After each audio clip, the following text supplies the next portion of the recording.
ядром любой системы выступает приемно-контрольная панель. У Panasonic это EBL 512G3, современное поколение панелей. Она имеет 4 адресных шлейфа. Устройств, которые она может на себя подключить, адресных, это 1020, поскольку, допустим, есть разница в разных рынках. Допустим, EM54, европейский стандарт, ограничивает на приемно-контрольную панель количество адресных извещателей в 512. У нас по 123 закону такого ограничения нет, поэтому для нас именно программная часть позволяет подключить 1020 адресных устройств как извещателей. Можно объединить 30 панелей по специальной шине талон и таким образом получить систему в 30 600 адресных устройств. Причем она будет функционировать как единая система.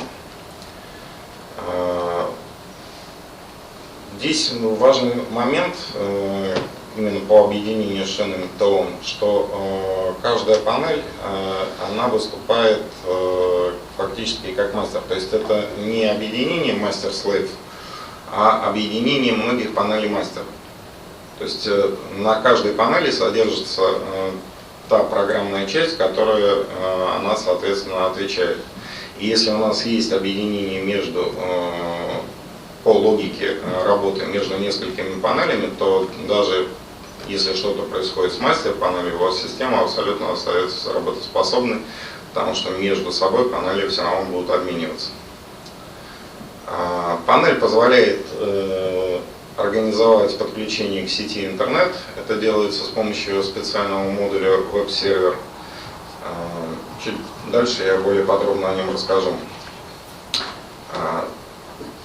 Совместимо со многими системами безопасности и управления, это и BMS, PSIM, SCADA по разным протоколам, начиная от Modbus, кончая OpenSIM.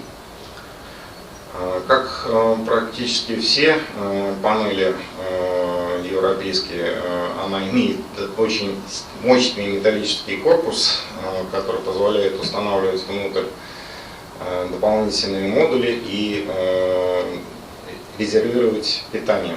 Какие модули могут быть установлены внутрь непосредственно панели? Это плата расширения. Есть 3 типа плат. Первое — это 8 конвенциальных зон. То есть если есть потребность в подключении конвенциальных извещателей, это можно сделать непосредственно в панели. Есть модуль на 8 выходных реле, то есть если нужно управлять автоматикой или кондиционированием, то это как раз делается с помощью вот этой платы, помимо того, что еще 4 выхода есть на самой приемно-контрольной панели. И совмещенная плата, то есть она имеет 4 конвенциальных шлейфа и 3 релейных выхода.